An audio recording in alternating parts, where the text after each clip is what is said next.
Hi, this is Jonny Clayton, and you're listening to Josh's Dartistry.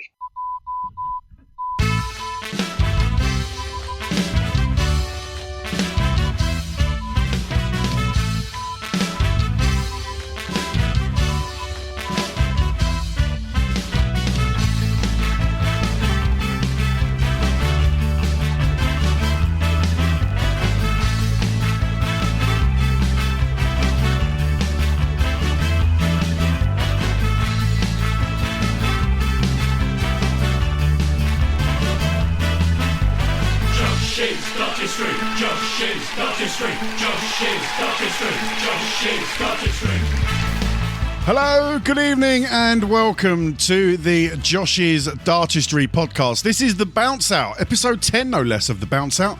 This is our slightly shortened version of the Josh's Dartistry podcast. We're just going to bring you a very, very quick update on a few things, predominantly Premier League this evening, as we've had another week of action. But before we discuss that, let's introduce you to the star of the show, ladies and gentlemen, boys and girls, pray silence. It's Mr. Josh Gorton. Good evening, Josh. Good evening, John. How are we, mate? I'm all good. As I was just saying there, Josh, we've had another week of Premier League action, and what a week it's been. Yeah, 4 straight nights of action, no shortage of drama, no 9 darters this time, unfortunately, like we had in the first phase, but still plenty of fantastic darts. And unfortunately, 2 players eliminated from the competition. Yeah, we'll get onto that in a moment. Someone else who's been eliminated, Josh, Neil Connor, has been eliminated once again from the Josh's Dartistry podcast. Now, Neil's had an extension built, and he's currently decorating it, isn't it? Now, you know, for my money, anyone who's building an extension on their house, they're obviously earning far too much money, Josh. What do you reckon? I totally agree, but I've also got visions of Chuckle Vision with Neil doing the decorating. To me, to you. So, oh dear. Yeah, exactly. So unfortunately, Neil Connor, our resident statsman, cannot join us this evening, but that's okay. We're doing a slightly shortened show this evening, so Josh and I thought we would press on regardless without Neil this evening. Now, we normally kick off, Josh, having a little conversation about our football teams. I know this is a darts podcast, but we do like our football as well. Probably the less said, the better about my team. Tottenham Hotspur in absolute carnage at the moment. I mean, it's just one thing after another, Josh. I don't know how I sleep at night at the moment. I know, the thing is, I can't really bask in it either, because we're even more of a shambles. I mean, we're just about holding on to 10th position at the moment. It's come to something. We used to hope that Man U'd slip up, you know, in terms of a title race. Now I'm celebrating West Brom holding Villa to a draw to keep us in the top half. So. Well, you have got a European semi-final to look forward to. How do you think you'll get on in that? I'm a bit sceptical, to be honest. The way our season's gone, Unai Emery, we know his pedigree in Europe, in the Europa League. Yeah. We gave him a lot of stick as manager. Some of it justified, some of it unjustified. He was I think, a very respectful guy. He'd never talked the club down, but he'll want to prove a point, won't he, after getting the sack? So it'll be a tough game, but our season hinges on it. It will salvage our season if we win it. If not, it's been a disappointing one. Yeah, it will certainly be an interesting game. I'll be watching that with interest. And the other thing we probably briefly need to touch on before moving away from the football, Josh. Obviously, you're an Arsenal fan. I'm a Spurs fan. You work for Sky and are heavily involved in a lot of sport over there. European Super League, obviously, that was the major news last week. It's fallen flat on its backside now. But where did you stand on that whole debacle? Yeah, I was pretty embarrassed, to be honest, when the news broke on that Sunday and I heard Arsenal were one of the 12 clubs signing up to it, because the whole reason we watch sport is for the competition and the jeopardy of winning and losing.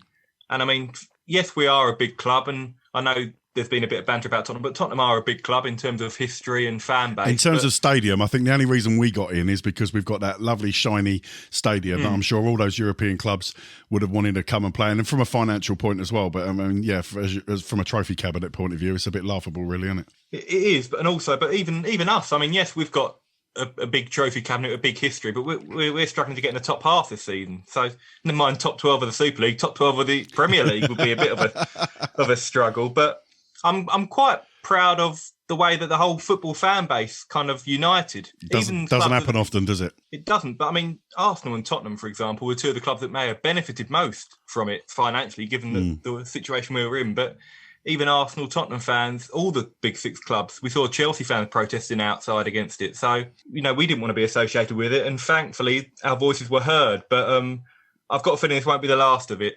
Give it a couple of years in a different guise. I'm sure they'll try and roll out something similar.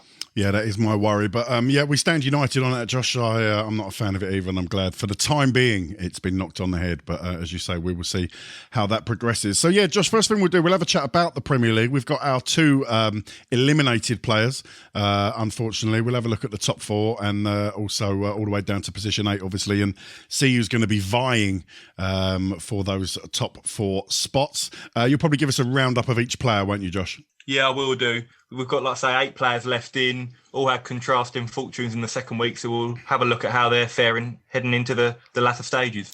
Excellent stuff. And with that in mind, as we've had yet another week of Premier League action, we could probably have an updated look at the odds section, can't we, Josh? Yeah, some of those odds have changed significantly, some haven't. We've also got the fixtures have been announced for the next phase, so we'll have a look at maybe the matches for night 10 if they're available. Lovely.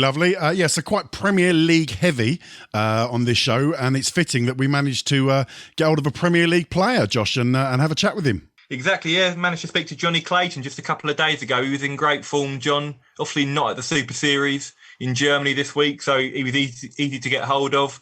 But Johnny's had a fantastic start to 2021. We mentioned it on the last podcast. He's playing the darts of his life. He's won his first major title, and he was in really good spirits about the Premier League, about life in general. And he's dreaming of lifting the trophy on debut. Yeah, great. Listen, looking forward to listening to that. He really is the informed player at the moment, so it'd be great to have a chat with him. Super Series 3, Josh, as you mentioned, a few bits to discuss there, a few fallouts from the Super Series 3. We'll come on to that, and then we'll close the show. Josh, Q&A section. Have you had some questions coming in on social media this week? Yeah, we've had, I think, 4 or 5 already. I've put a call out now, last call, so hopefully might get a couple more in, but we've got some questions for this week. Excellent stuff. As this is a shortened version of the show, The Bounce Out, there is no challenge, Josh, which I'm sure Josh will be greatly appreciative of this week. Very relieved. Very relieved. And no news section either. So we'll keep it short and sweet this evening. Don't forget to check us out. You can download the Josh's Dartistry podcast from all your favourite podcast providers, whether that's Apple Podcasts. You can find us on Spotify. You can find us on the Stitcher app. We also always upload a video version of the show, so check out Josh's Dartistry YouTube channel. Check out the Facebook page, Josh's Dartistry over there. Loads of stuff happening. Follow us on Twitter, if I didn't mention that already, at Josh's Dartistry. And obviously the website as well, www.joshisdartistry.com. A few articles going up on there recently, Josh? Yeah, I've been covering the Premier League as best I could. I was working for Sky over the 4 days, so it was a bit post-night reaction. But I've got reports up of all 4 days of the Super Series, so keeping me busy. Good. So yeah, if you haven't already, bookmark that in your web browser and check out the website. Spread the word. If you enjoy the show, please tell a friend. Give us a 5-star rating on Apple Podcasts. That'd be absolutely wonderful. Get in touch with the show through all the usual channels. And enjoy the show. Here we go.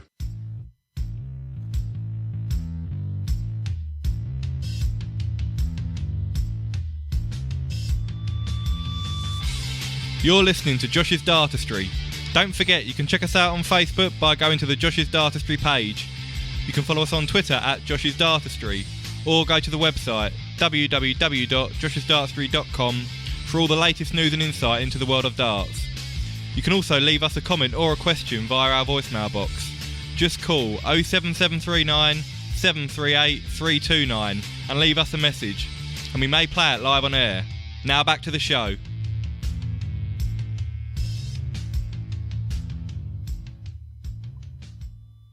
Hello, everybody. I'm Glen, Durrant, and you're listening to Josh's Dartistry. Right, come on in, Josh. Let's talk Premier League, and why don't we kick off with the man we just heard there, Glen Durrant and Rob Cross being the first 2 eliminations. Yeah, we discussed on the last podcast, didn't we, John? Glen Durrant had a nightmare first week, 5 successive defeats, only won 11 legs. We were hopeful that the break might have given him some time to reassess, be in a better place mentally, but unfortunately it didn't really materialise, and Glen, unfortunately, departs the tournament as defending champion without a point to his name, 9 straight defeats. He showed glimpses of form against Jose de Sousa on night 7, but never really looked like getting a result across any of the nights, really, and just a sad way for Glen to bow out the tournament.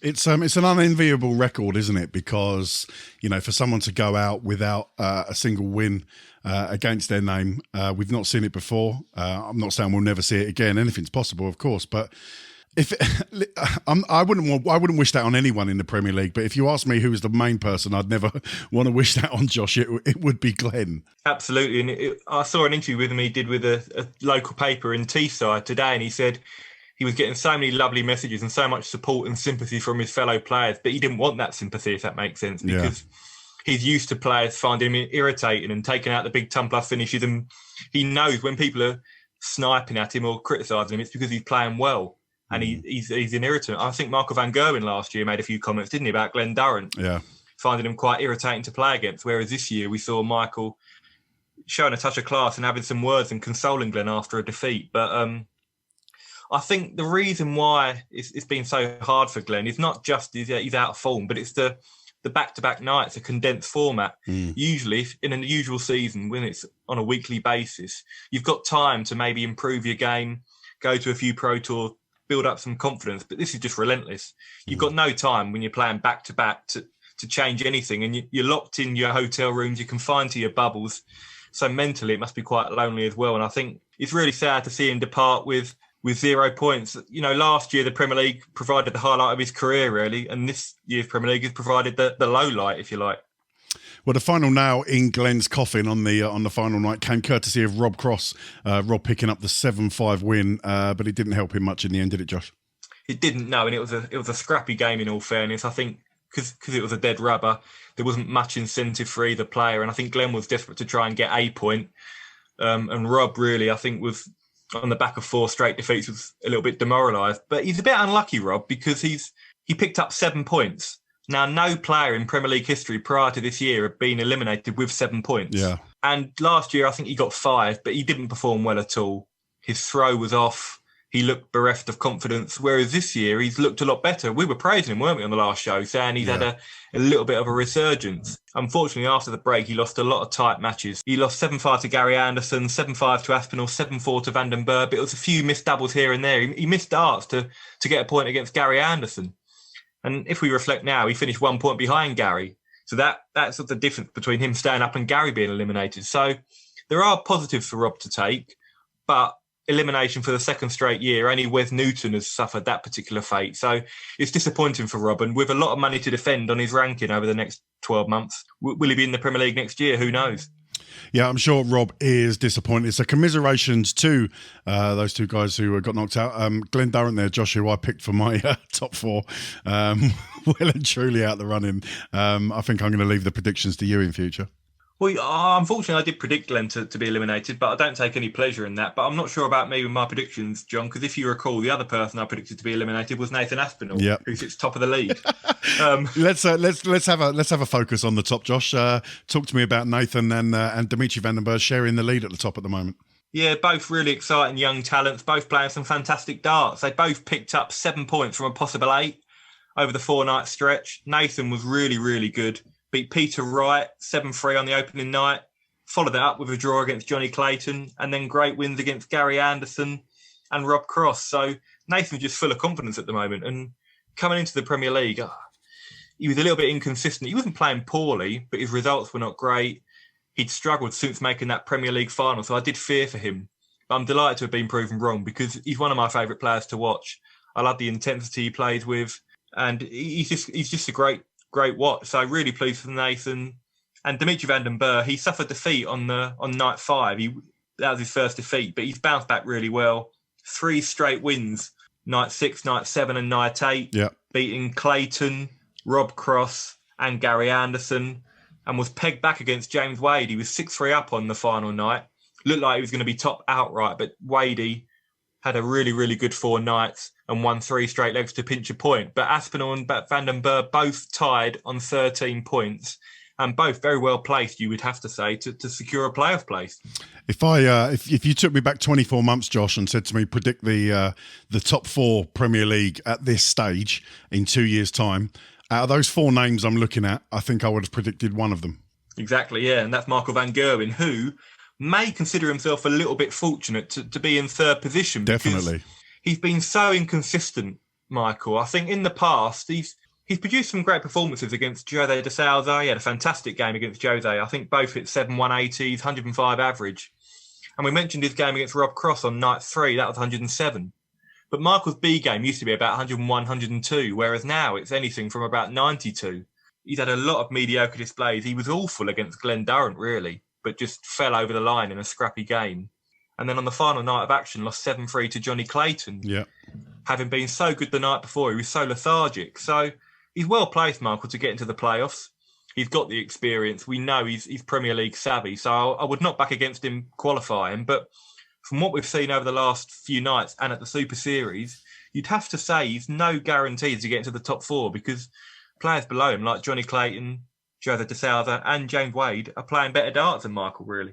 Just on the subject of Michael, Josh, before we move on, we obviously discussed in the last show about the sort of banter that Peter Wright was giving in saying, I don't think Michael will win another TV title. And we discussed that last show and said, we're sure that Michael will pick up 1, 2, maybe.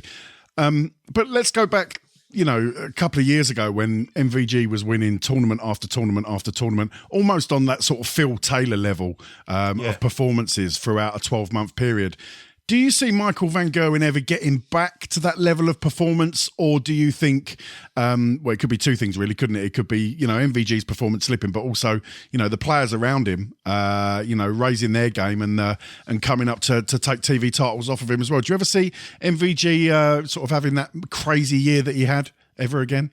I don't, to be honest. I think you've hit the nail on the head in what you said. I wouldn't write Michael off getting back to the level of performance that he once was, say, 2 or 3 years ago, because he's still relatively young. He's only just turned 32. So we've got plenty of time to recover, and he's still capable of producing brilliant darts. We've seen that in the Premier League. But the strength in depth now and the standard is so strong.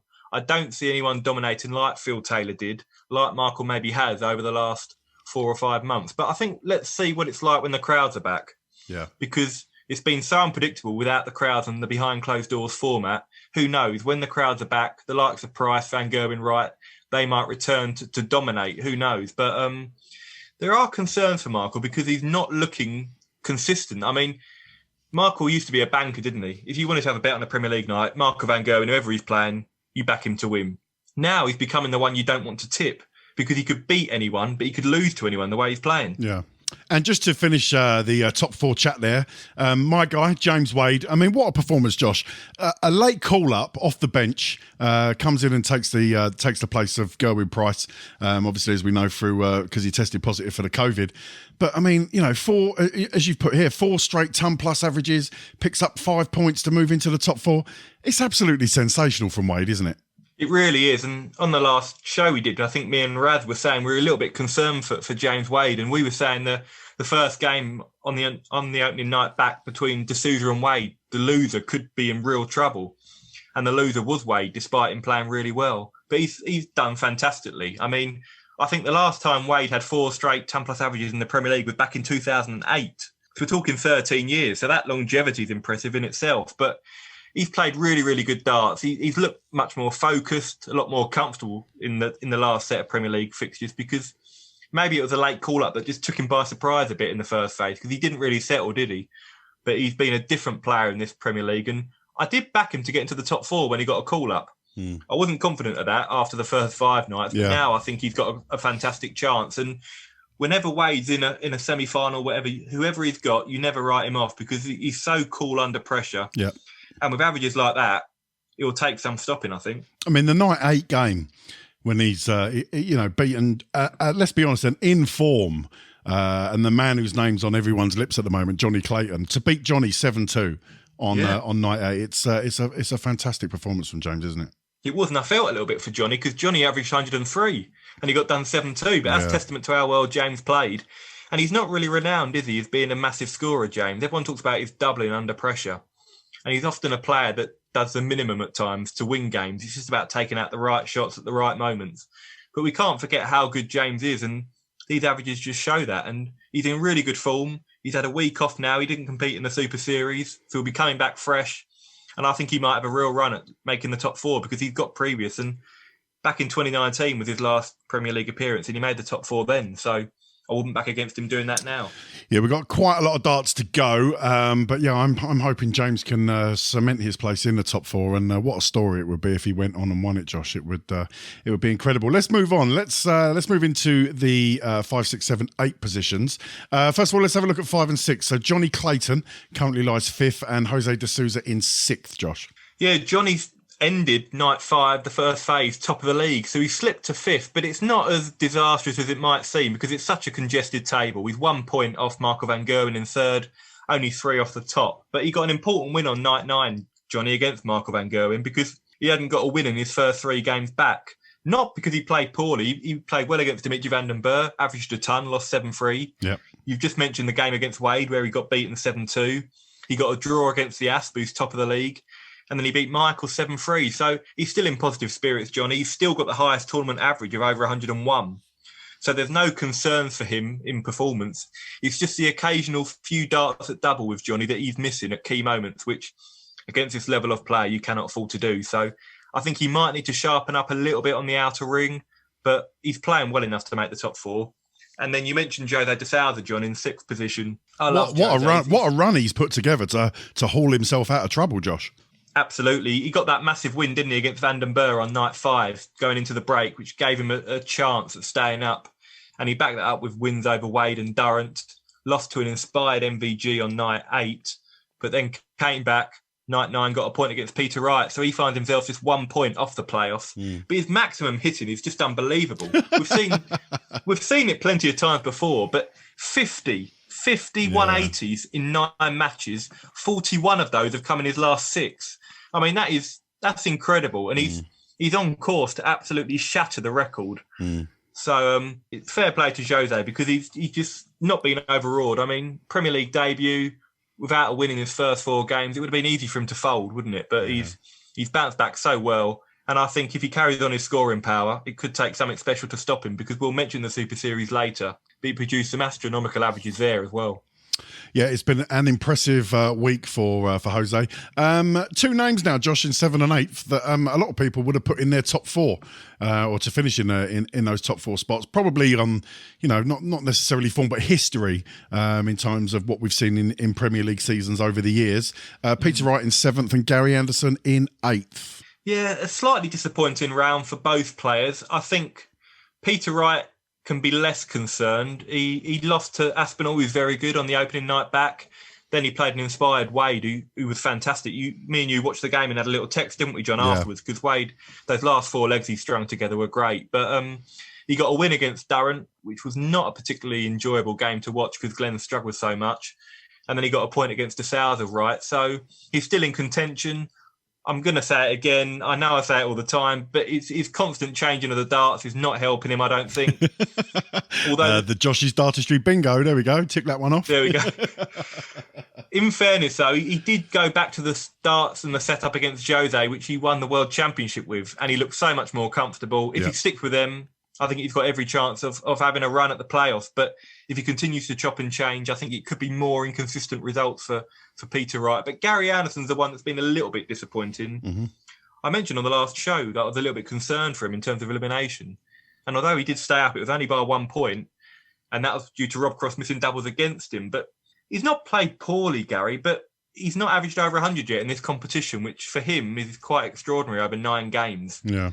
And he missed a host of doubles against Van den Bergh on the penultimate night. I think 24 darts at double or something. Yeah. Should have won the game, but lost it. Then got thrashed by Aspinall with a mid-80s average on the final night. He's not the Gary Anderson we know he can be. But I still think I heard an interview with him earlier today, and he's an optimistic mood, and I think he's just quite philosophical. He hasn't been practicing that much. He's not renowned for it. But he hopes that the next string of games he'll be able to get a little bit of form and rhythm together. But at the moment, I struggle to envisage Gary getting in the playoffs the way he's playing. Okay, Josh, so that took us to the end of night 9. What's up next for the Premier League in terms of fixtures? So we have night 10, and that is going to resume, John, on May the 5th, which is next Wednesday, which I'm looking forward to because I'll be blogging that one. And we've got the next set of fixtures for night 10. It'll start off with Jonny Clayton up against James Wade. Jose de Souza plays Gary Anderson. We have Dimitri van den Bergh against Marco van Gerwen, a repeat of the night 1 fixture. And then we've got Peter Wright up against the current leader, Nathan Aspinall. And then we've got 2 more nights on May the 6th and May the 7th. Then we'll have another little short break. And then we've got 4 straight nights from May the 24th to the 27th, followed by the playoffs on May the 28th. Okay, we will look forward to those days. Josh, just across the last week, night 6 to night 9, is there a game that stood out for you that you particularly enjoyed? There was a few, really. I really enjoyed the game between Michael van Gerwen and José de Sousa. I think 14 180s in 11 legs. Yeah. Just a fantastic display of scoring from both. At one point, MVG was averaging 113, de Sousa was 111 at one point. They came down at the end, but that's what's so mystifying, how Michael can play so amazingly one night and then be so mediocre the next. But that was a really, really enjoyable game. On the final night, I really enjoyed the Van den Berg-Wade game. I thought it was a really good quality contest, some great scoring, great finishing, and Wade was so tenacious because Van den Berg took out a 160 to go 6-3 up, and that was a killer blow, you thought. But Wade just wasn't having any of it and just came back so composed. So they were the 2 games I really enjoyed over the 4 nights. What about yourself? I think probably, well, I'm a big James Wade fan. I'm always going to pick a James Wade game and, a good 7-2 win over Jonny Clayton, as you mentioned earlier, Josh, where, Clayton was in good form himself and averaging very highly. But to see James rise to the top and call on that Premier League experience that he's got over a 3-decade-long career, I hope it's renewed my sort of, my excitement for James and seeing him compete at the very, very top. And I think, a late inclusion and how well he's performed has kind of rejuvenated. Not that he needs rejuvenating. He always pops up with, TV titles here and there and will always be a mainstay until he decides to knock it on the head. But yeah, I feel energised and refreshed by James's performance. I've really enjoyed it. And that game in particular, Josh, I thought was fantastic. Yeah, I'd like to back my man and say James is going to not only hit the top 4, but go all the way, Josh. But then, I did call Glen Durrant to do the same. So I don't really want to put a curse on James with my form. No, you never know though, John. I mean, like I say, James is, if you fancy him to win the title, I've got odds here from Sporting Bet. Here we go. And James is now only 9-1 to win the Premier League title. Wow. Yeah, let's have a look at the odds. Here we go. This is What Are the Odds? Cool. What are the odds?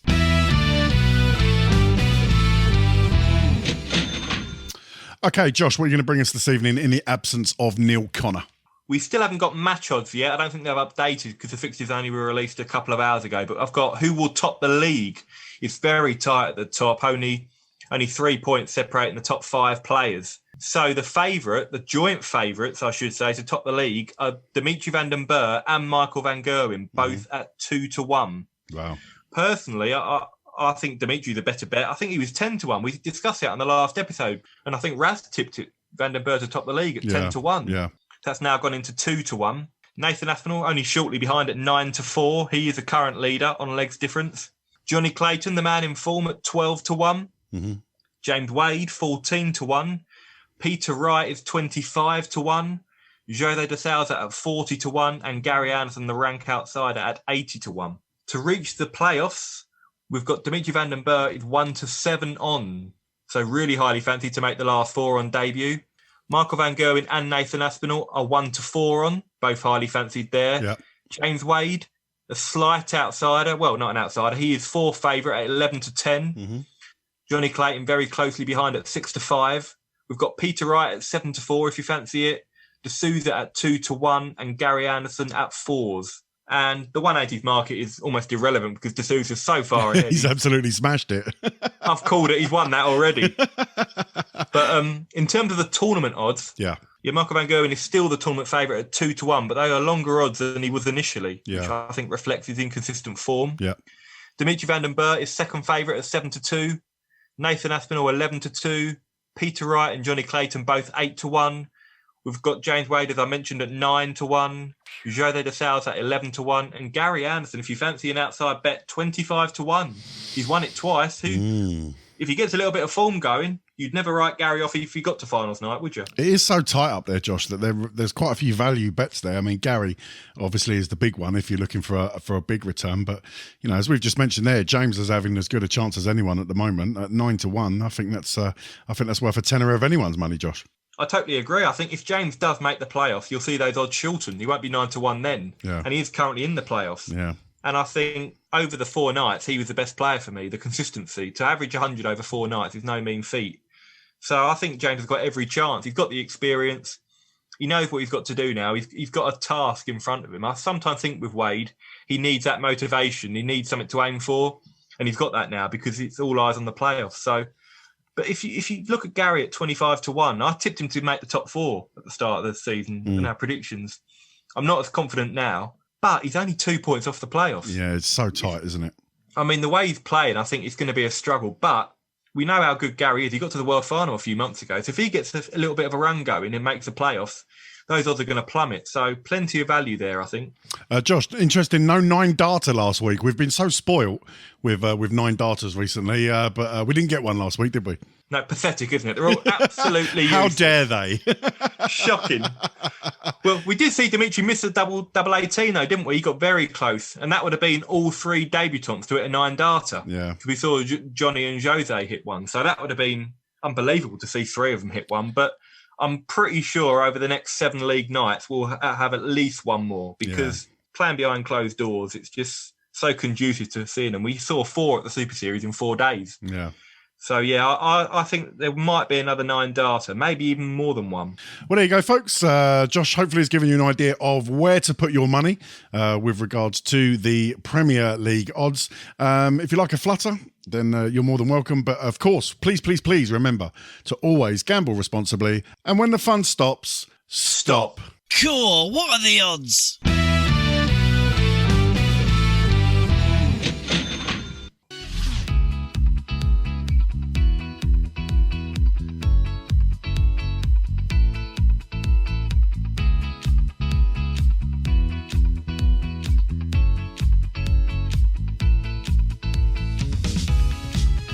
You're listening to the Josh's Dartistry podcast. Don't forget you can check us out on Facebook, the Josh's Dartistry page. You can also follow us on Twitter at Josh's Dartistry.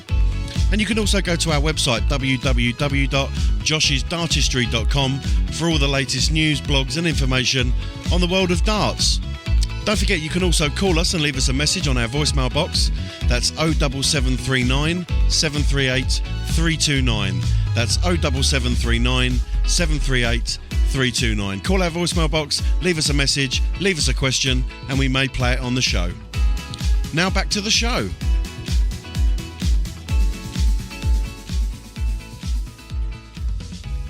Hi, I'm Gavin Price, and you're listening to Josh's Dartistry.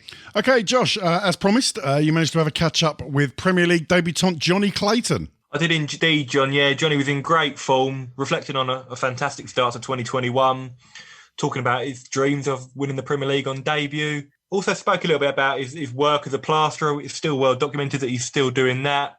And just looking ahead really to the rest of the Premier League season and his hopes for that. Josh's Dartistry, Josh's Dartistry, Josh's Dartistry, Josh's Dartistry. Well, guys, I'm delighted here to be joined by the reigning Masters champion and the reigning World Cup of Darts champion, Jonny Clayton. Jonny, many thanks for joining me, mate. Hey, no problem. How's things? You okay? Yeah, all good, Jonny. All good, thank you. Quite an amazing start, really, for 2021 for you. Your first individual major, couple of Pro Tour titles and a debut in the Premier League. So you must be loving life right now. At the moment, I am, to be honest. Yeah, you know, it's been a dream start to 2021. So, yeah, happy days. You've been in and around the top 16 now for the last 4 or 5 years, Jonny, but over the last 6 months, you seem to have gone to a new level in terms of your form and your consistency. What do you think the reason for that is? I don't know, to be honest. You know, like you say, I've been around that 16 spot for a while, you know, and, you know, it's like confidence is so high at the moment. I think, you know, being a part of the World Cup team with Gavin Price, you know, we won that. You know, I just think it's given me a little bit more confidence, and that's it, you know. And like now, I don't kind of worry about it as much. I just go up and try and enjoy myself, and it's working so far. And I think that's the secret, like, you know. You mentioned there the World Cup with Gorton, and I know it was a team event, but you've been in a couple of semi-finals before and come very close, got to a major final before. So do you think winning that World Cup gave you the confidence that you can win major titles individually as well as in team events? Yeah, maybe. But, you know, like, my darts have to go as well. I know that I can throw darts. I know that I can do well, you know, and it's just like something's just clicked. And things are going my way at the moment. Hopefully this is going to be my year and it's going to carry on. I started off a few times now pretty good, and then it's faded out. So hopefully this year it's just going to carry on going. My confidence is there. My game is there. So let's see what happens. Definitely. And going back to your Masters win now, it's strange how fate sometimes transpires, because if the tournament had not been extended from 16 to 24 players, of course you wouldn't have been in it, and you and Mervyn King contested the final, and neither of you would have been in it. But is it true that you didn't even realise you were in the Masters until Mark Webster told you? Yeah, it was, what Mark's like, because we're always having a bit of banter, me and Mark. And he turned around and he said, "Oh, John, you are in the Masters." And I said, "Don't talk so daft. No, it's just a 16-man tournament. Don't wind me up." And, when it came through that it was a 24-man field, well, obviously I'm a happy man, and, it's gone my way. I had a chance and I took it with both hands. So basically, it starts. You have to take that chance, and I thought I'd done it pretty good. Absolutely, you played a fantastic tournament, but going into the final, I don't think you or Mervyn realised, did you, that the winner of the final would claim the Premier League spot? Is that right? You didn't have any idea? No, that's true. It's listen, in the back room and in the practice room, it was always like, because there was one spot remaining, it was always like, if it's like myself or Mervyn that's going to win this, or Tizzy maybe, could that be the final spot? So it was a big issue, big talks in the practice room that, whoever can win this, it might be the last spot and whatever. But we didn't know for a fact that there was a spot.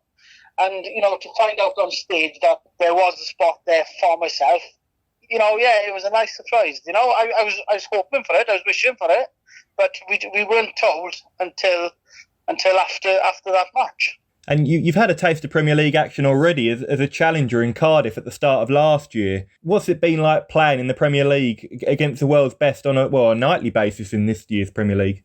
Well, like you say, it is playing against the world's best. It's the top 10 players that have actually won something or deserve the right to be there, through rankings. So there's no better practice at the end of the day. You have to perform or you're going to get knocked down, So it's brilliant practice. It's brilliant to be involved in with the elite.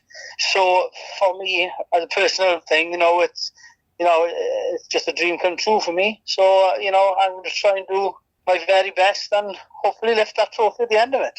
Absolutely. You made an unbelievable start. You got the 9 darter, of course, on night 3. You were top after 5 nights. You're now 5th at the halfway point, but it is so tight, isn't it? You're only 1 point off 3rd place. So how would you assess your season so far? You must be really pleased with how you performed. Oh, yeah, definitely. It's like it's a dream start to the season and definitely to the Premier League. So, I can't fault the way I'm playing, my confidence.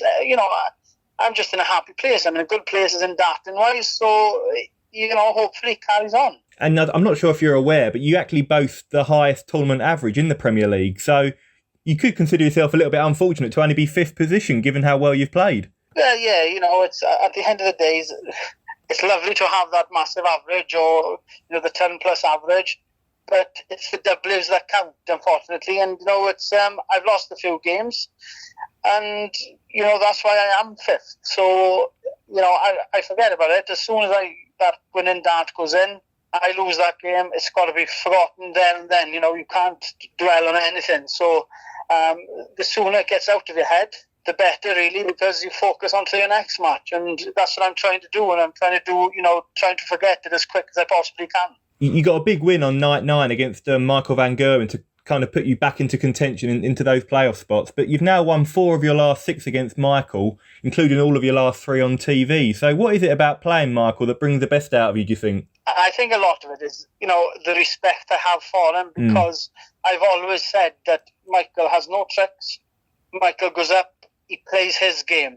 If you beat Michael, you've had to beat him, not no mind games, no tricks, anything. Yeah. Michael goes up to do a job, and I respect that so much. I'm not saying that anybody else has, the tricks or whatever, but when you play against the likes of Michael van Gerwen, Gary Anderson, there's no tricks up that sleeve. They go out and they play darts. It's just like, if they don't perform, they don't blame anybody. It's like, but next game I'm going to be a better player, and that's what I take a lot off that, because that's what I'm trying to be. Is one of them players that you lose a match, you got to forget about it, get on to the next one, and that with Michael and with Gary, they are definitely that kind of player. So they give you the chance to play, and I respect it.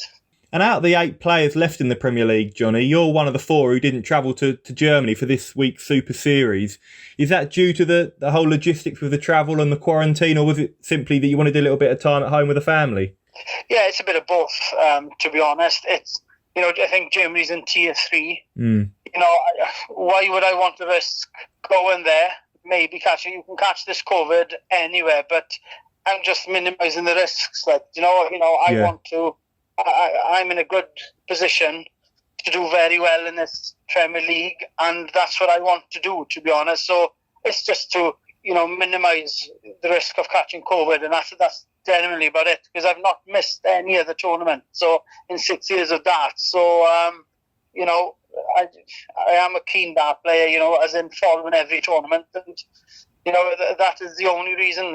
It's to minimise the risk of COVID and to focus on the Premier League. And I think by now, Jonny, the whole darting world must know that you work as a plasterer, because it gets mentioned every single time you play, and everyone asks you, are you going to quit your job, etc. But for you, is it a case of, if it ain't broke, don't fix it? You're in great form, everything's going well, so why change it?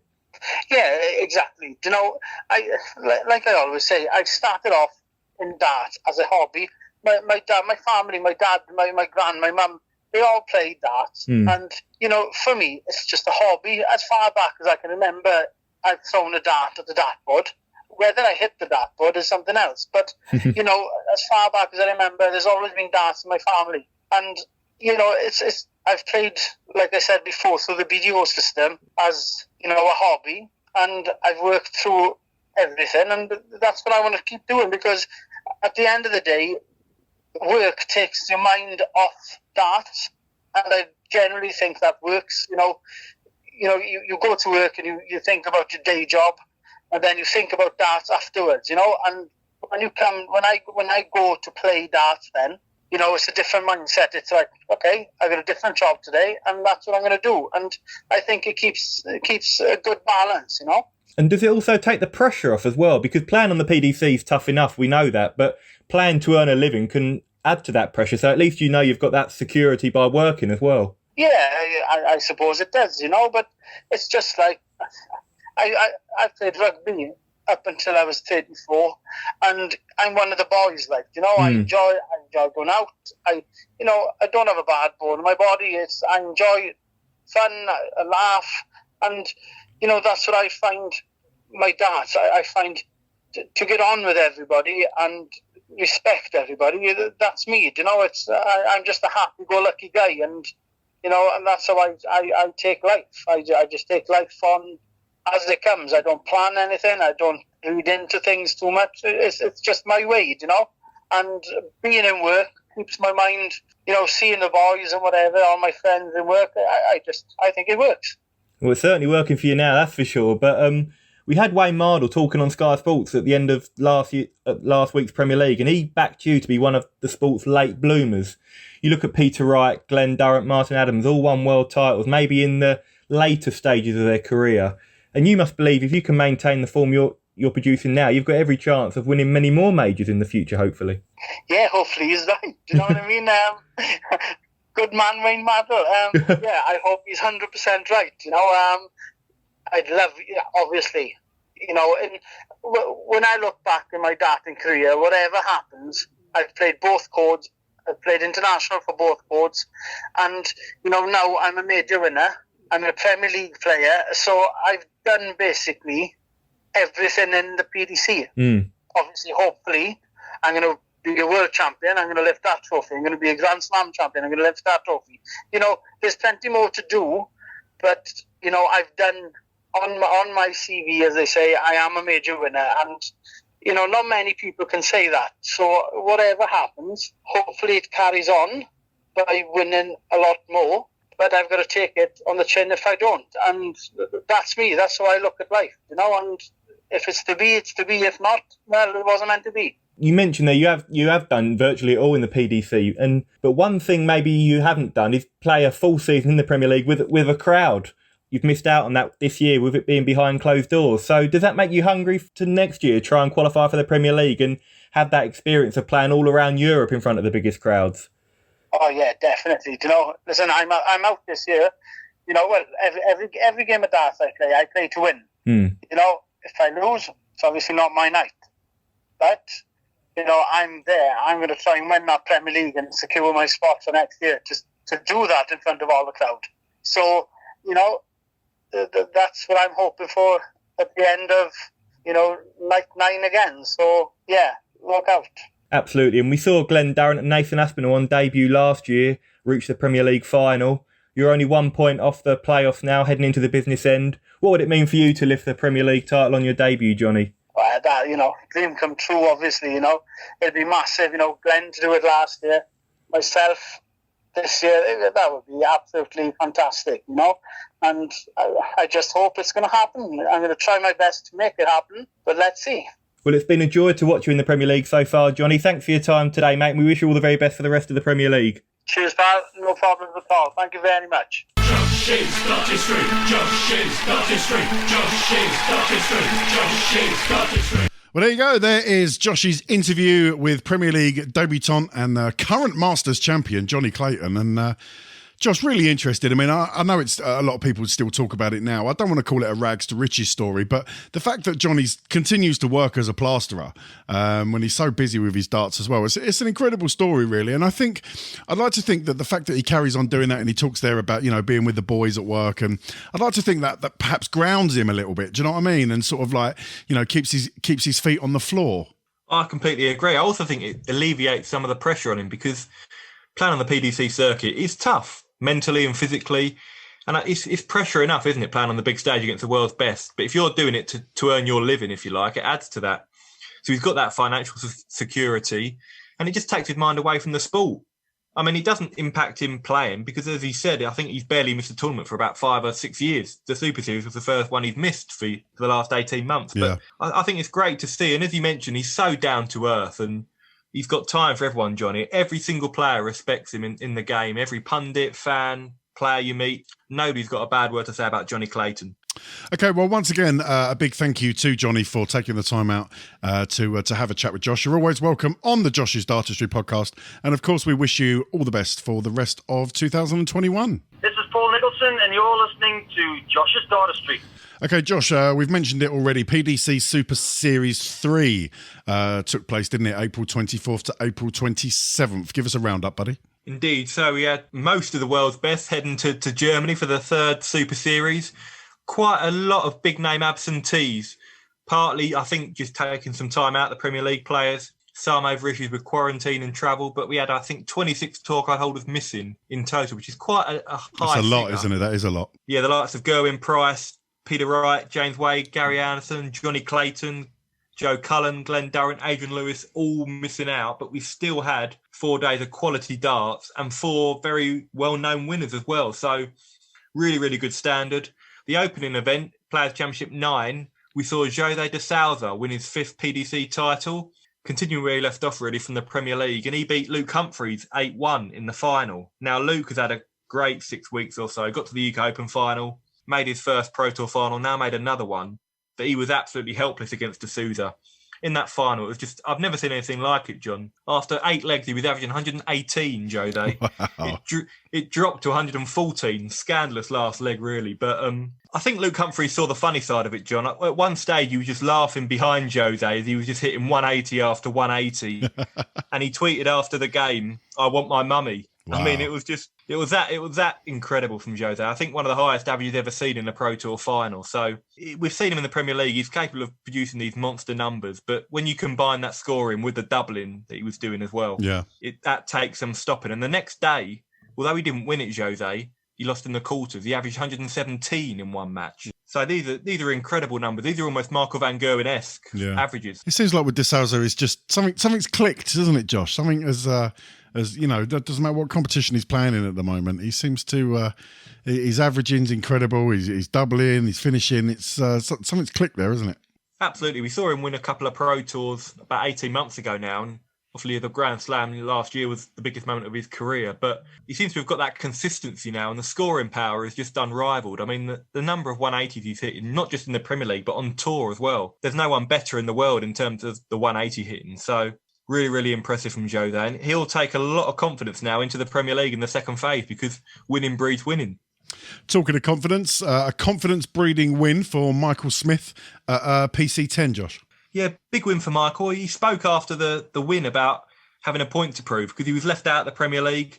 I wouldn't say controversially, because he didn't win a major last year, but he felt a little bit aggrieved. I think he said before that he felt he was better than 4 or 5 of the players in the Premier League this year, which is debatable. But they all won majors and Michael didn't. But he proved a point to himself. He had a couple of monster averages as well. Beat Dimitri van den Bergh with 114 average in the last 16. Had 105 against Martin Schindler as well. But in the final, it was a battle of the Smiths. I mean, on request to bet on Sky Bet, I said Smith to win, but they weren't having any of it, unfortunately, John. They're not going to pay out on that one, though. Absolutely not. But it was 5-5 in that game. 10 holes to throw.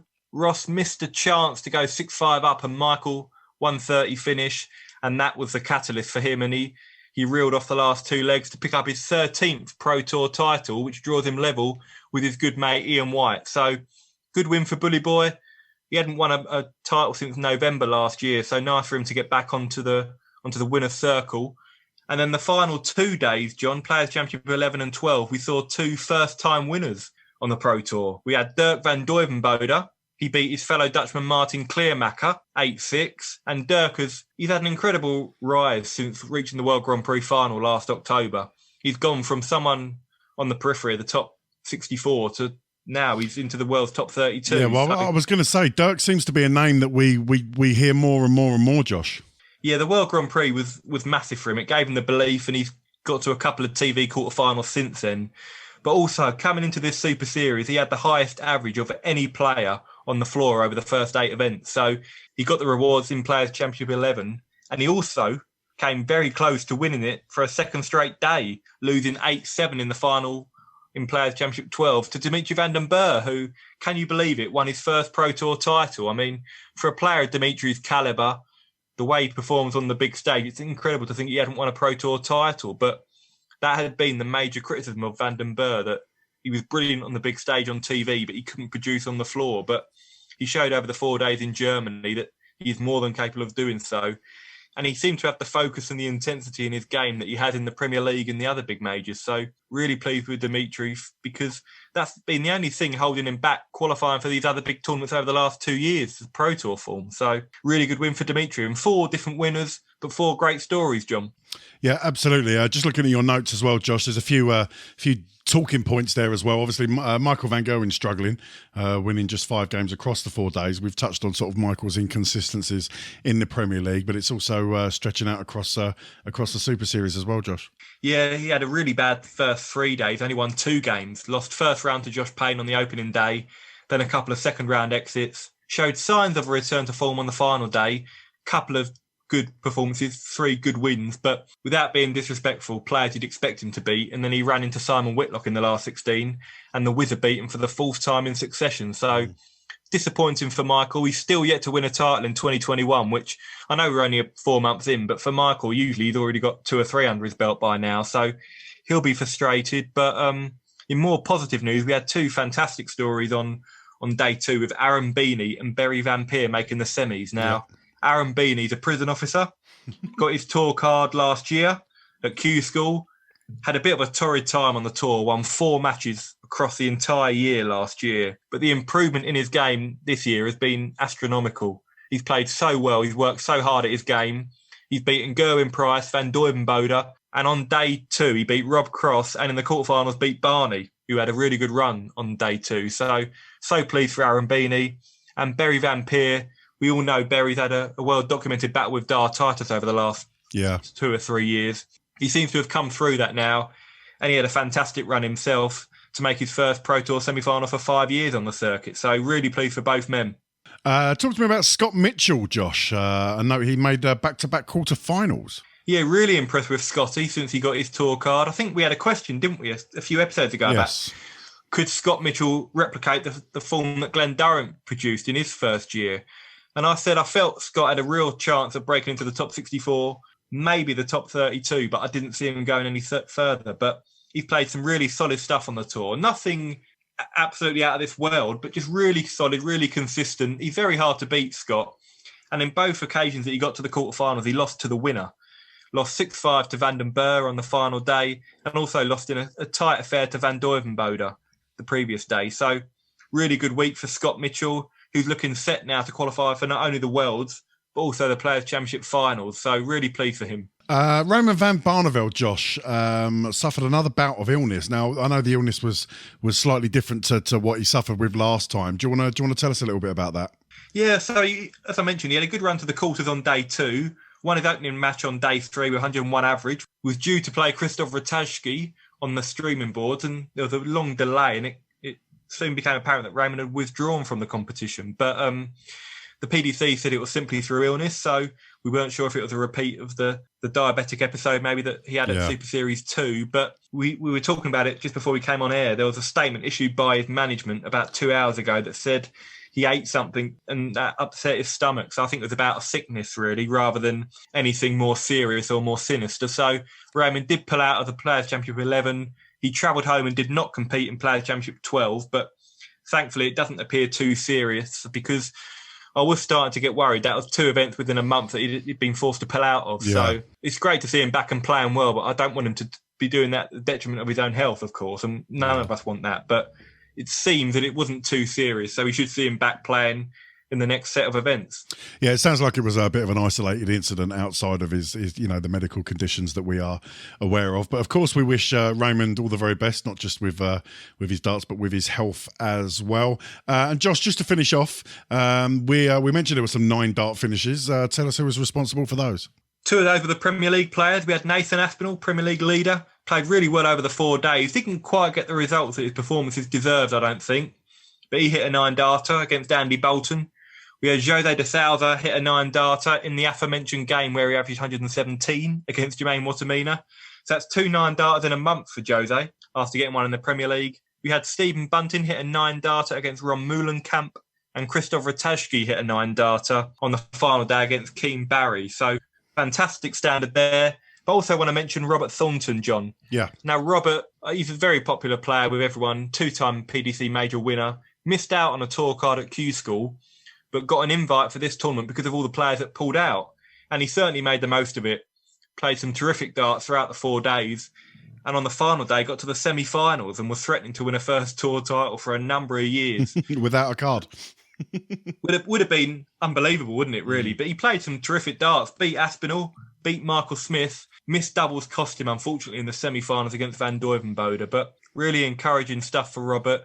I hope he can get some more invites into the Pro Tours for the remainder of the year, because if he does, he stands a chance of making the World, and that'll be some comeback story. So well done to Robert. Yeah, many congratulations. That is your PDC Super Series 3 roundup. This is Raymond van Barneveld, and you listen to Josh Dartistry.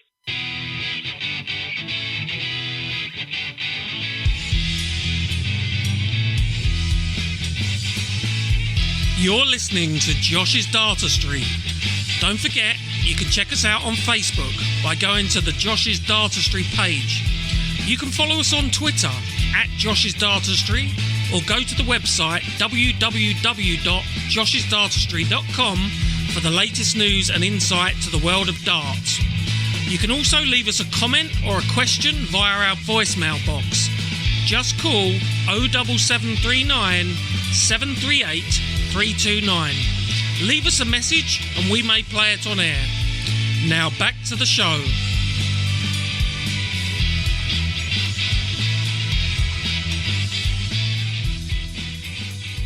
This is Wayne Mardle and you're listening to Josh's Dartistry. Right then, we're nearly at the end of the show, but it's time for our Q&A. Oh, hang on a second. Sorry, Josh, I'm just getting word in my ear. No, this is a bounce out show. Neil's not here, so we're not doing Challenge Josh this week. What? We've got a set of questions for Josh. Oh. What? Controversial. We can do Challenge Josh.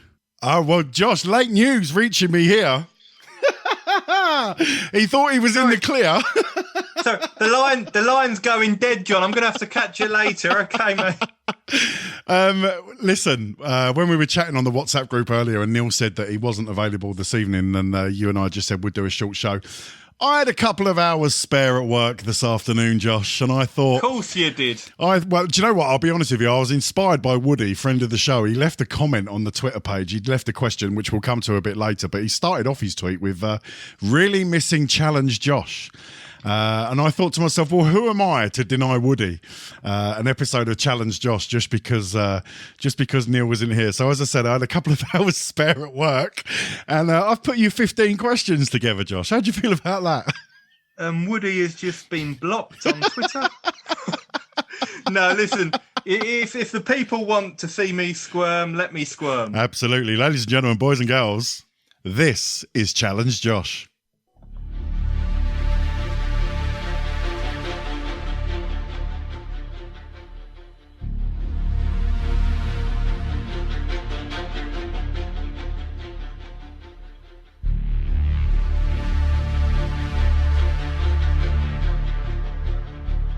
Challenge Josh.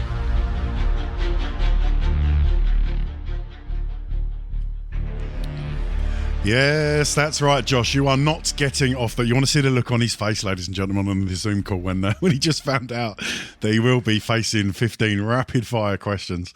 Right, Josh, these questions have been put together by my good self. I hope I'm going to do Neil proud. Neil always prides himself on trying to trip you up, so maybe I've done the same, maybe I haven't. Any particular categories you feeling knowledgeable and confident about anything you'd like to see come up?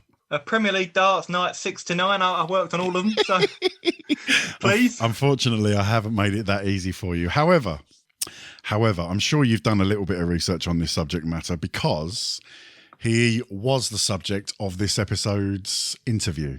So I've got 15 questions for you on Jonny Clayton. Oh, Johnny, I don't want to let you down, my son. Especially after you've just interviewed him. Right, I've got 15 questions on Jonny Clayton. You might have to bear with me because normally at this stage, Neil takes over and asks the questions, and all I have to do is muck around with the sound box, doing the stupid sound effects. So if the sound effects come a bit late, I do apologise, and I'll try and get rid of it in the post-edit. But yes, Josh, 15 questions on Jonny Clayton. Do you have a pen and paper ready just in case I ask something ridiculous about, how tall he is or anything like that? Or do you want to get your notes section on your phone up or something like that? Yeah, I'll get my notes section on my phone. That'll make more sense, won't it? Okay. No Googling though, yeah? No, of course not. Right, are you ready? I am ready, John, yeah. Right, well, fair play to you for taking part in this. I'm completely unprepared. Here we go with question number 1. Right, Josh, question number 1. What is Jonny Clayton's nickname? The Ferret. Yep, absolutely correct. Easing you in gently, Josh. Easing you Very in kind gently. of you, John. Can the next full team be like that? Let's have question number 2. Clayton earned a Premier League spot this year by winning the 2021 Masters. But who did he beat in the final? Mervyn King. Yep, Mervyn, that is, of course, correct. I still find it hard to believe that they didn't know what they were playing for on stage that night, Josh. Johnny did actually, I asked him about that in the interview, and he did say, as we'd have heard, that he didn't know, but they had a suspicion because there was talk in the back room, but they hadn't been told for definite. Okay, let's move on. Here comes question number 3. Following on from question 2, what was the venue for the 2021 Masters? It was the Marshall Arena in Milton Keynes. That is correct. The Marshall Arena, Josh, slowly becoming a bit of a mecca for darts, isn't it? It's becoming the home of darts, isn't it? I mean, virtually every event's held there. Yeah, they do a good job putting on the events there. Let's move on to question number 4. How old is Jonny Clayton? He is 46. Don't tell me that didn't come up in your research for your interview. It did come up, I'm afraid. That's all right. That's fine. It's still knowledge. All knowledge is good. Let's test you on this one. Question number 5. In which town was Jonny born? Oh, I can't. I've got to pronounce. I know it because I looked this up, but I can't. Is it one of them Welsh tongue twisters? Yeah, he was born in Lalani. Is it in Wales? I can't pronounce it. You know what I mean? Hang on, Lalani. Is that what you're going for? Lalani. I can't pronounce Lalani. I can't pronounce it. I can spell it for you. Do you know what? I'm tempted to give it to you because I know where you're coming from and I know what you're trying to say.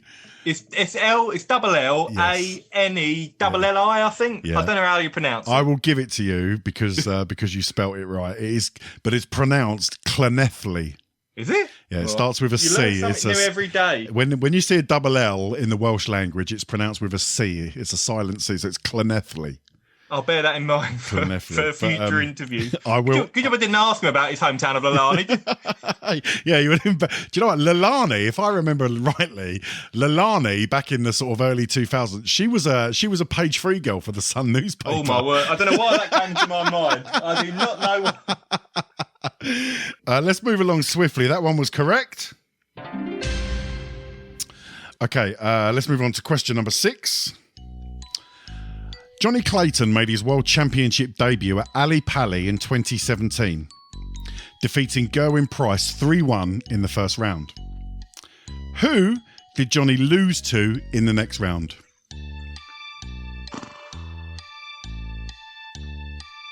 It's one of two names. I remember. I might have got him here. I might have got him. It's either Ian White or Jamie Lewis. I was there for both. It's just which. You were there, Josh. You were there. Yes, I think not for Sky. I don't believe for the first one. Just for myself. Just loitering behind the bins out the back. Yeah. Pretty much. Yeah. Jamie Lewis or Ian White. I'm going to go Ian White. Is that your final answer? Final answer. That is correct. Yeah, well done, mate. Well pulled out the bag. You had 2 options there and you plumped for the right one, so well done. You are 6 out of 6. Let's move you on to question number 7. Jonny Clayton was selected as a challenger for the 2020 Premier League night in Cardiff, but lost his match. Who did he lose to and what was the score? He lost to Michael Smith 7-1.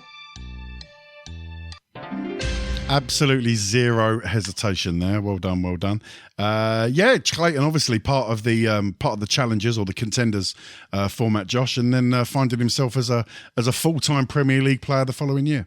I know, some transformation, and I just want Jonny now to be able to experience a Premier League season with a full crowd. He's had the taste of Cardiff, but it'd be great to see him play the whole year Premier League with a full crowd. Okay, let me move you on to question number 8. Good start so far. Here we go. Okay, on the third night of Clayton's debut Premier League season, he hit a 9-darter. Against who? Jose de Souza. Yeah, of course it was. Some debut that is, isn't it, on your third night, Josh? Smashing in a 9-darter. Unreal. And I think the last 3 legs, he had an average overall of 140.9. I mean, beat that. Unbelievable dart. Okay, let me move you on to question number 9. Jonny's walk-on song is Johnny Be Good. Mm-hmm. Who wrote and recorded the track? I think it's Chuck Berry. Do you know what? Impressed by that? Do you know what? I am impressed by that, and I'm angry as well. So I sent these questions over to Neil this afternoon as I finished writing them, and I said, "What do you think?" And he said, "I reckon the Chuck Berry one will trip him up." He said he'll know what the song is. He said he'll know what the song is, but I don't think he'll get the artist right because he's not very musically aware. Was Neil's? I'm not very musically aware, but I do know that one. If you ask me most of the other ones, I wouldn't have a clue. That's the song that's tattooed on my arm as well, Josh. So, is it really? Yeah, that's. Wow. It's not good for a podcast, obviously, because you guys can't see that. But yeah, that's Johnny Be Good. Johnny Be Good was the first song I ever remember listening to and being aware of music. So I used to go to my granddad's house and he had a load of vinyl. And I remember putting this LP on and listening to this song, Johnny Be Good. And I was like, wow, what an amazing sound. And it kind of forged as you know, I sing in a band, I sing in a rock and roll band. And it kind of forged my love for rock and roll music. And Chuck Berry's a bit of a hero of mine. And yeah, as a tattoo, I've got the first 4 bars to Johnny Be Good on my arm. So nice. I never knew that. Here we you go. learn something new every day. Absolutely. Right. That was question number 9. So you're 9 out of 9. It's a fantastic start. Let me see if I can trip you up on question number 10. Question 10. Jonny is a proud Welshman, and arguably the highlight of his career so far was partnering Gerwyn Price to lift the PDC World Cup in 2020. Mm-hmm. Who did they beat in the final? They beat England, who were Rob Cross and Michael Smith. Yeah, Rob Cross and Michael Smith for England. Yeah, they did beat England in the final. Josh, when is the World Cup this year? Do you know off the top of your head? Am I throwing you a grenade? They've rescheduled it. It was meant to be in June, but they've rescheduled it to September this year. And who's the host country? It will be Germany again. It was Austria last year, so back to Germany. Okay, yeah, looking forward to see. I'm sure they're going to make a bloody good fist of defending that title this year. They've got to be favourites, haven't they, I think, on current form. I would have thought so. Right, let's have question number 11. In 2018, Clayton captured his first European Tour event win. Name the competition. The Austrian Darts Open. Again, absolutely zero hesitation. Straight in with that one. Well done. You got like a green jacket. That's how I remember it. It was the winner of that Austrian Darts Open gets a green jacket. Like Are you sure that's not the Masters Golf tournament that he won? No, I'm positive. Or the Hoddesdon Cricket Club jacket that we present every weekend. We're not as prestigious as that, of course. Right, Josh, you are 11 out of 11. I've only got 4 questions left to do Neil proud here. So let's see how I get on with question number 12. Jonny Clayton got to his first PDC major final at the 2017 Players' Championship finals. He beat Jeffrey de Graaf, Gerwyn Price, Stephen Bunting, Steve Beaton, and number 1 seed Rob Cross, before losing out to who in the final? It was Michael van Gerwen. I thought I was going to... That was one of my hopes to trip you up. That was one of my hopes. Yeah, just edged out in the end by Michael van Gerwen. He got battered in the final, I think. He played so well over the tournament. I think it was, like I say, he wasn't the player then that he is now, but I think it was like 11-2, 11-3 or something. Yeah. Okay, let's see how we go with question number 13. We're rattling through them. If only Neil was this quick with the questions. Something for I Neil, know, very efficient we are. Let's have number 13. Okay, Josh, you and I, we've already mentioned Johnny's 9-darter at this year's Premier League. Mm-hmm. But his first televised 9-darter came in 2020. Name the competition and his opponent. You might have done me here, John. Hey! You might have done me here. I do think I know the competition. I'm not sure of the opponent. I think the competition was the UK Open. I could be wrong. For the benefit of the listeners, let me just reread the question. We've already mentioned Johnny's 9-darter at this year's Premier League, but his first televised 9-darter came in 2020. Name the competition and his opponent for the point. 2020. I've got a feeling. I've got to know why. I'm imagining Minehead. Now, Jordan was at that tournament, wasn't he? Yeah, that was the one that he went to with his mates. Just before lockdown. Yeah. I'm pretty sure it's the UK Open. Who was it against? Maybe if you had phone a friend on this, you could phone Jordan and ask him. He wouldn't have a bloody clue. No, he was probably drunk by then. He would not have a Scooby. Yeah, I'm pretty sure UK Open. Are you sticking with the UK Open? I'm sticking with the UK Open. Right, I will give you half a point for the UK Open. The UK Open is correct. Okay. Okie doke. For the full point, I now need to know who it was against. I've got no idea why this name's come into my head, but I'm going to guess Michael Smith. Got him. You got me. I'm not getting sacked. I got him. Well, listen, fair play. You got the UK Open. That was well done. But it was actually against Chris Dobey. Chris Dobey. Okay, I would not have got that Dobey. Okay, it was on the. I don't think it was on TV as such. It was like on one of the outer boards, but they showed it. Yeah. But I just could not remember. But yeah, I do. I remember it being in Minehead for some reason. Okay, so you just dropped the half point there. I will give you the half point for the UK Open. Let's move on to question number 14. Right, listen carefully. Okie doke. Jonny Clayton's initials are JC. Yeah. Name 2 other darts players, past or present, who share those initials. JC. Okay. That should in theory be a simple question. Let me re-ask the question again. Jonny Clayton's initials are JC. Name 2 other darts players, past or present, who share those initials. Come on, Josh. This could be one of them where you put the music on, you know, where the... I might have to put the clock on. Oh, dear. I know one straight that came into my head. As soon as you said it, I've got one. Unfortunately, I need 2, Josh. Unfortunately, I need 2. Yeah, no. JC. First thing I think about when I hear JC is Jesus Christ, but I don't know if the Lord and Saviour played darts back in his day. I'm not sure. No, he was good at, he resurrected a few comebacks in his time, but JC. His favourite player was Rob Cross. Oh, very good. Very good. JC, come on, Josh. See what I did there? I might have to put a time limit on this, JC. You'd have thought there'd be loads of players within...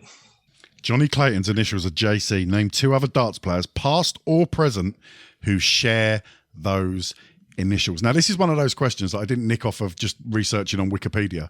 This is my own question that I've dreamt up. Is it? Yep. I'm impressed.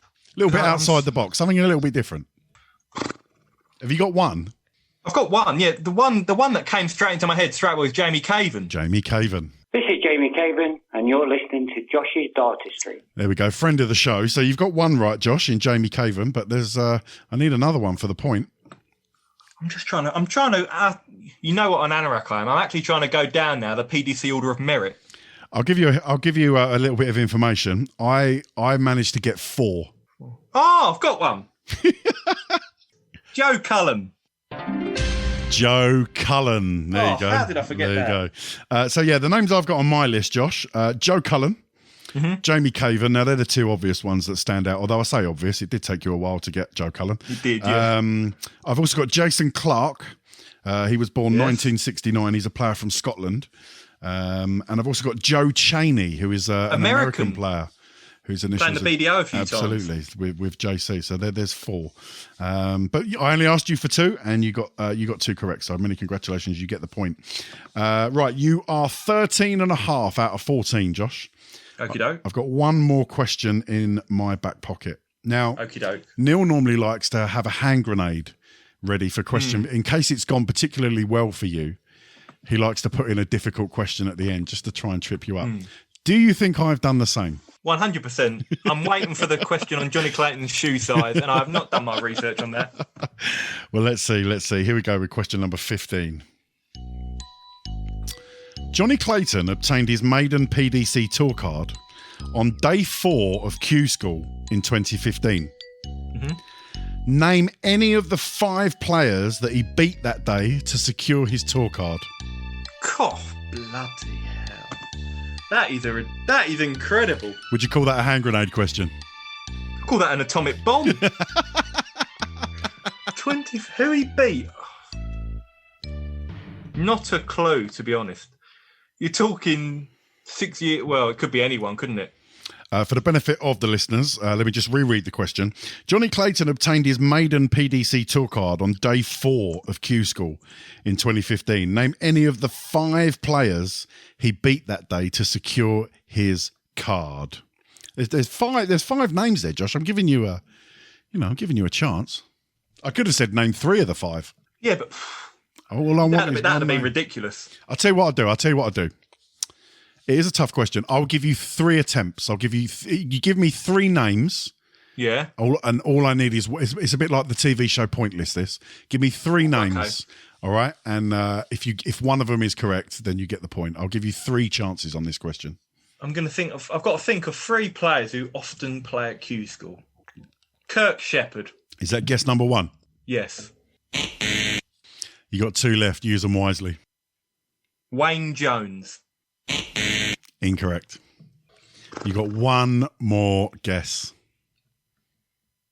Andy Bolton. Correct. How the hell did I get that? I don't believe it. That is unbelievable. Oh my God. Unbelievable. So Welshman Clayton's afternoon began with a first round bye before he then swept aside his next 2 opponents. He beat Stephen Kirby 5-1 and Yuji Iguchi 5-0 to reach round 4. He was on the tip of my tongue, that one. Yeah, of course. Then he faced a bit of a tougher test in his following matches. He was taken to a deciding leg against both Jake Jones. He won one this year, Jake Jones. Jake Jones. And I thought this might be the name you got if you did get any of them, William O'Connor. Oh, wow. I didn't know Willie O'Connor was there. I thought that might have been the name you got before eventually coming through 5-4 in both games to reach the last 8. And Clayton would go on to secure his maiden PDC Tour card in much more comfortable fashion as he sealed a 5-0 whitewash win over Andy Bolton. That is so lucky. 8. I cannot... Not a clue. I'm pleased. I just thought of 3 players who usually play at Q School, but that was very lucky. No, that's very good, Josh. That's very good. Every now and then you have to take an educated guess, and you did well to sort of think of players that regularly appear at Q School. So well done. I did manage to fox you by half a point, though. You did? It's not a full house, so I don't have to go to nil with my head in shame. Not at all. Just about managed to trip you up, but it's a 14.5 out of 15 for a totally unscripted and underprepared challenge, Josh. I think you performed very, very well. So well done. That was Challenge Josh.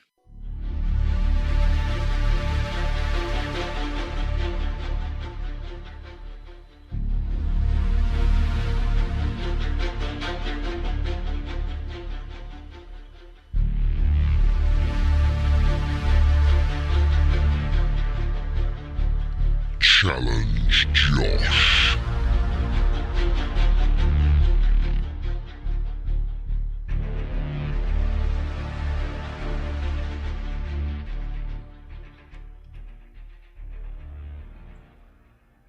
Hi, this is Rod Studd from Sky Sports, and you're listening to Josh's Dartistry podcast. Right, we're nearly at the end of the show. No more surprises, Josh, I promise. This is Josh's Twitter chatter.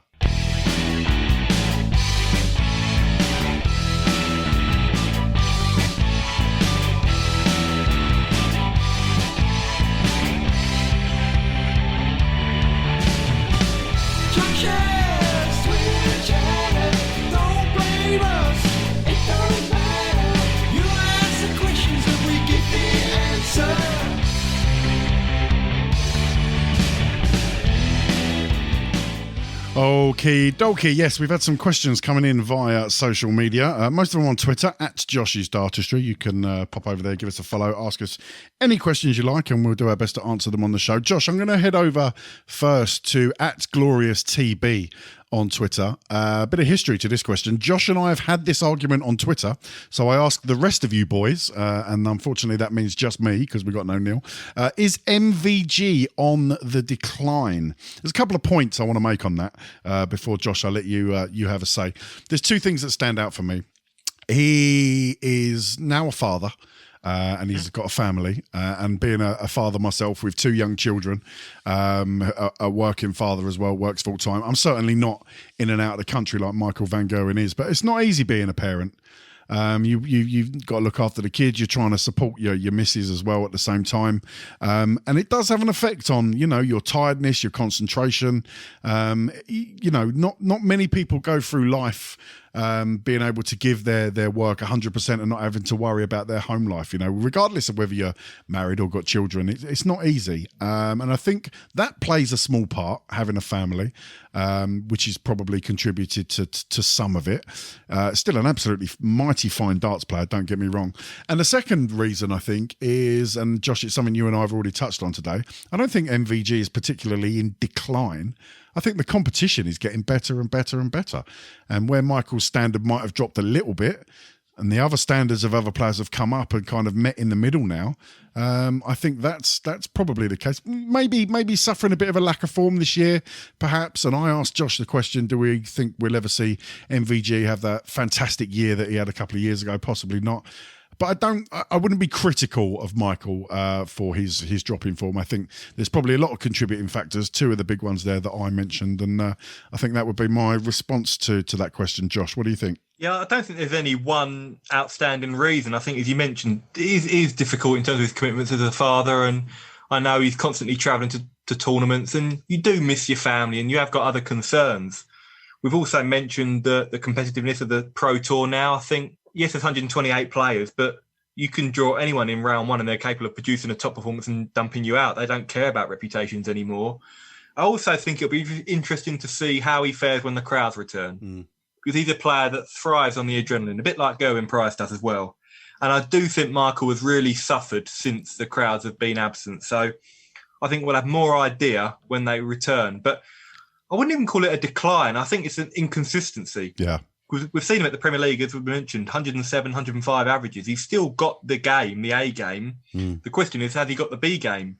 And at the moment, his B game is not as good as some of the other players. So I think it's more an inconsistency issue. It's not like he's fallen off a cliff and he can't average over 90 in a game. Yeah, yeah. He's shown it in glimpses, just not consistently. Okay, let's move on. Let's go back to Woody Rudd, and this is the message that started it all for Challenge Josh. Hi lads, a friend of the show, Woody. Good to hear from you as ever, Woody. Hi lads, great show. Although I'm missing Challenge Josh, always a good laugh. So hopefully, Woody, we've answered that question. Not just that question, 15 questions, Woody. Yeah. You lucky boy. He goes on to ask, tough one for you. Rather than picking who will be the next new world champ, who do you think will be the next player to win the three big ones: world champs, match play, and Premier League? And you can only pick someone who hasn't won one of them yet, or only one of them so far. Quite an involved question, quite a lot going on there. Josh, what are you thinking? So from the criteria that Woody has set out, I can pick someone who's won one of them. I think Dimitri van den Berg. He won the World Match Play last year. Yeah.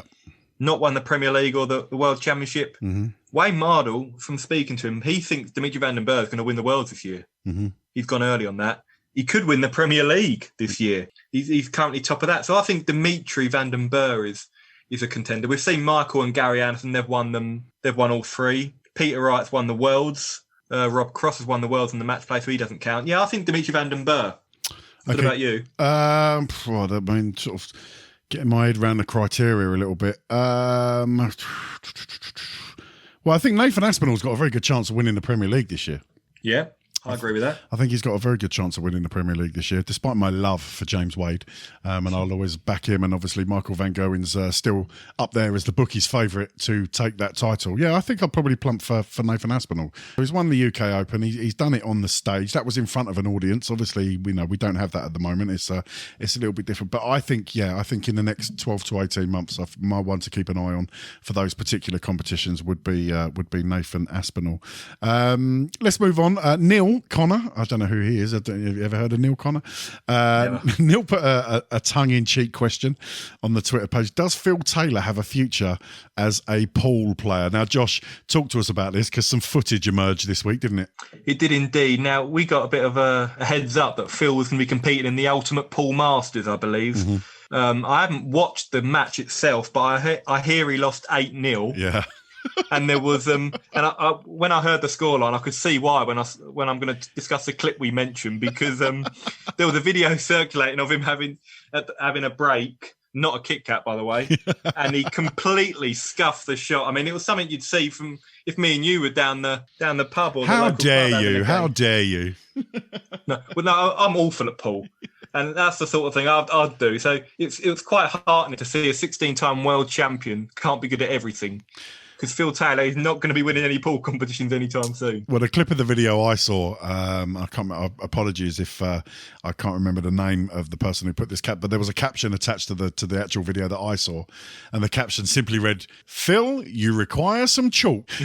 Very good. which I found quite amusing. But nice to see Phil was sort of engaging in a few different bits and pieces. Obviously, Josh, we know that he takes part in soft tip darts. I've also seen him on TV playing poker. I'm sure he involved himself in a few poker games, and obviously trying his hand at pool. It's nice to see Phil just staying active, really, Josh, isn't it? He is, and I think we might see him. It's not confirmed, but I wouldn't be surprised if we see him next year try and qualify for the UK Open. Yeah.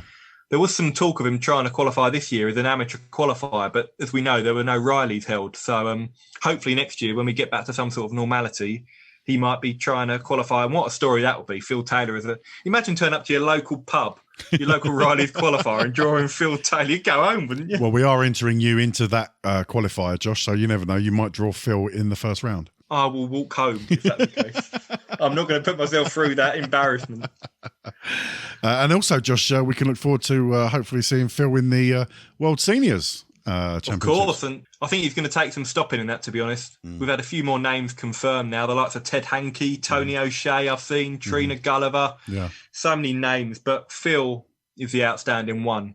I think him, maybe Martin Adams, Richie Burnett, I'd say were the three favourites, but we saw Phil play a few of the online games last year, and he was still producing some fantastic displays. So I think it will take an extraordinary performance to stop Phil winning that. Okay, let's move on. Friend of the show, Oki Balboa, on Twitter. What do you think will happen with the Euro Tour this year? Josh, you're going to be far more knowledgeable on the inside about this than me. What will happen with the Euro Tour this year? Difficult to say, really. We only saw 4 or 5, I think, Euro Tour events held last year. Yeah. I think if a full calendar was to be applied, there'd be about 12 or 13. I think it's pretty clear we're not going to be able to see a full Euro Tour calendar, but we'll have the European Championships in the latter stages of the year, and that means there will have to be some sort of Euro Tour events held. My guess would be that the World Cup of Darts is set for September in Germany, and the Euro Tour is predominantly held in Germany. So I wouldn't be surprised if there was a few European Tour events maybe sandwiched in between the World Cup of Darts, and there may be 3 or 4 events scattered around that August, September time, when hopefully some of the restrictions have been lifted, and then that will determine the criteria for the European Championship. So that would be my guess. Yeah, you'd like to think as the vaccine rollout across Europe, becomes more and more frequent and people are getting their jabs, that we can. I know some of the European countries, Josh, are a little bit behind us in terms of their vaccine rollouts, but you hope they start to catch up, and hopefully, as you say, we can see some of these restrictions being eased and travel corridors opened up. So fingers crossed for that. Moving on, Chris Dyson on Twitter has been in touch. Not a question, but an idea. To keep the Premier League lineup fresh, whoever ends bottom 2 of the Premier League are relegated and excluded for the following year. Controversial. Whoever they are and whatever they do. If a team gets relegated from the Prem but win the FA Cup, they still go down. So, Chris suggesting that we relegate those 2 and they cannot be included in the following year. Maybe that's on the back of... you can't really say that for recent times, the last couple of years, but maybe that's on the back of, the Premier League sort of having the same few names regularly competing and taking part, and maybe that's something that can help alleviate. But I don't know, Josh, it's so wide open now that, we seem to have mixed up names every year now. It's a difficult one. It's an interesting theory, I think. There's talk. I mean, in the future, who knows? We might even have 2 Premier Leagues, where someone is, you have the top league and then maybe another 8 players, and you get the bottom 2 in the Premier League get eliminated or relegated to the next league. But I think it adds some jeopardy, doesn't it? There's more pressure because not only would you be eliminated from this year's, you'd also miss out on next year's. But just say that Gerwyn Price was eliminated and then won the World Championship. Yeah. Would you not have the World Champion in the Premier League? That would be a big, big call, wouldn't it? From a marketing point of view as well. I mean, we've seen it this year, obviously, not having Gerwyn Price, our World Champion and our World number 1, not at the Premier League. Now, I've really enjoyed the Premier League, but you can't tell me it wouldn't have been... I don't know, I'm speaking out against James Wade here, and I don't really want to do that, but you can't tell me that the Premier League hasn't been tainted ever so slightly by the absence of the World number 1 and the World Champion. So, I think you make a valid point there, Josh. Yeah, and it's no detriment to James, because I think James is a very worthy player. He's World number 4, he's won the UK Open, so I've really enjoyed watching James. But Gerwyn Price, he's a World Champion, the World number 1, as you've mentioned, and he's box office, isn't he? He's always good to watch. The intensity he plays with, the passion he shows, and he has been missed. So I understand the reasoning behind that, and I think the thing is you can't be selective. It's got to be a blanket approach. You can't say we'll eliminate you and you can't play next year unless you win this or win that, because then it opens up too many loopholes. But I don't think the PDC would go for that, purely because marketing reasons. If imagine MVG has a shocking year and gets eliminated, you wouldn't want a Premier League without Michael van Gerwen. So I'm not sure whether that's going to be an approach that's taken up by the PDC, but it's an interesting thought. Yeah, no, I like it. I like it in terms of trying to look outside the box and coming up with these fresh ideas. Unfortunately, the only background I've got on fresh ideas for the Premier League was the Contenders, and as you know, Josh, I was not a fan of it. So my attitude is, if it ain't broke, don't try and fix it. Okay, Josh, any more questions? No, that is all for this episode, John.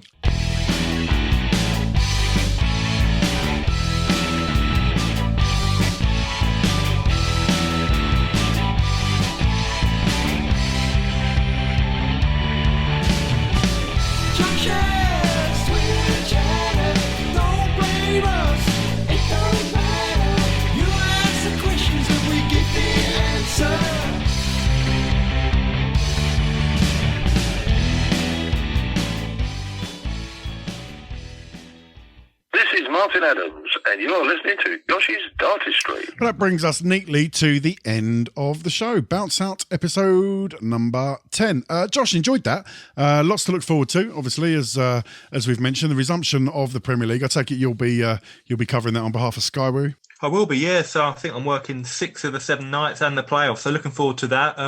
Beyond that, we haven't really got any information because there's no scheduled Pro Tour events in the next month or two. I'm sure there will be some added to the calendar, but there's no confirmed dates yet. So it's just a case of waiting and seeing. But looking forward to the Premier League for sure. Josh, local league cricket season is upon us. Can I look forward to seeing you out there in your whites anytime soon? I hope not. No. I will be playing a few games, I'm sure, if selected, of course. But I think I'm pretty much ruled out the whole of June because I'm covering cricket and tennis. So maybe a few outings in May when it's 7 degrees and I'm bowling the dibbly dobblers when we're all freezing. So no doubt I will be there. Yeah, I'm looking forward to getting a couple of games in this year. So looking forward to sharing the field with your good self. And hopefully we can get Neil out there with us as well, Josh. He'll be putting himself down to number 10 in the batting order. He'll be worming his way down. Feeling the back of his calf and saying, I'm a bit tight. Honestly, I don't think in the last 2 years I've seen Neil play a game without having a runner. And of course, we're all looking forward to the official opening of Neil's loft extension or loft conversion. As JDP listeners, I know Neil would like to formally invite you all to the opening ceremony. Neil will be hosting a great big party.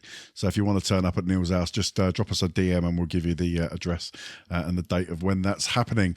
Josh, really enjoyed that, mate. And well done on Challenge Josh, as I said earlier, because I sprung that one on you and you did very, very well. Well done, buddy. No, it was good fun, John. Really enjoyed tonight. Excellent stuff. There you go. Bounce Out, episode 10 in the can. Don't forget, check us out on social media, spread the word, download the show. And we will see you next time.